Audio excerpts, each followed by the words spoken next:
સચિન પોલીસની મોટી કાર્યવાહી છરોચપ્પુથી હુમલો કરી લૂંટ ચલાવનાર આરોપીઓને ગણતરીના કલાકોમાં ઝડપી પાડ્યા.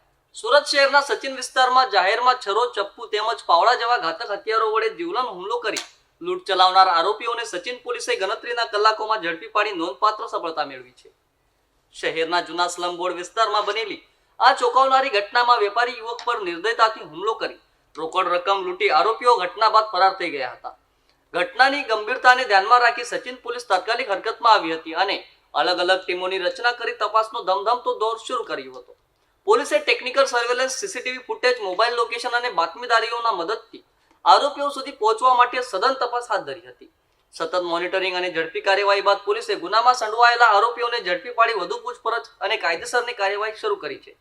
સચિન પોલીસની આ ઝડપી અને અસરકારક કામગીરીને કારણે વિસ્તારમાં ફરી એકવાર કાયદો અને વ્યવસ્થામાં લોકોનો વિશ્વાસ મજબૂત બન્યો છે.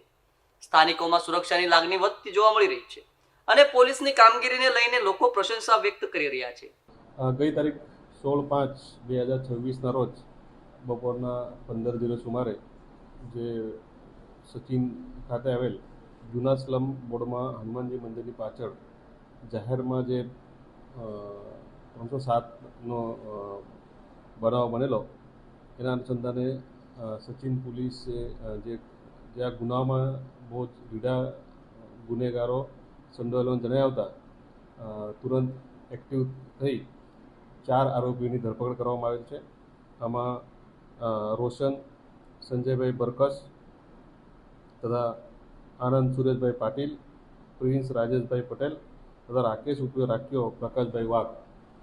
મેં આગળ જણાવ્યા પ્રમાણે આ ગુનામાં આગળ ગુનાહિત ભૂતકાળ ધરાવતા આરોપીઓ સંડોવાયેલા જણાયા આવતા આ જે રાકેશ છે એના વિરુદ્ધમાં અગાઉ 4 વખત પાછા થયેલી છે.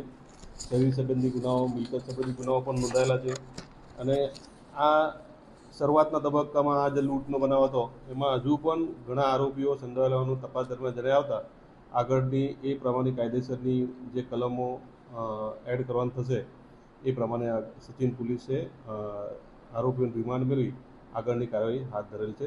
આમાં જેટલા અન્ય આરોપીઓ એ પણ રીઢા જ ગુનેગારો હોવાની છે એટલે એ લોકોને પણ ધરપકડ કરવાના પ્રયત્નો અમારા ચાલુ છે અને એ પ્રમાણે કલમોનો પણ આગળ જતા ઉમેરો કરવામાં આવશે. લૂંટ અને જે ગલ્લાની લૂંટ અને એ પ્રકારનો ઈરાદો હતો. 7,000ની હમણાં પ્રાથમિક તબક્કા 7,000ની 7 થી 8,000ની લૂંટ થયેલાનું જણાવેલ છે.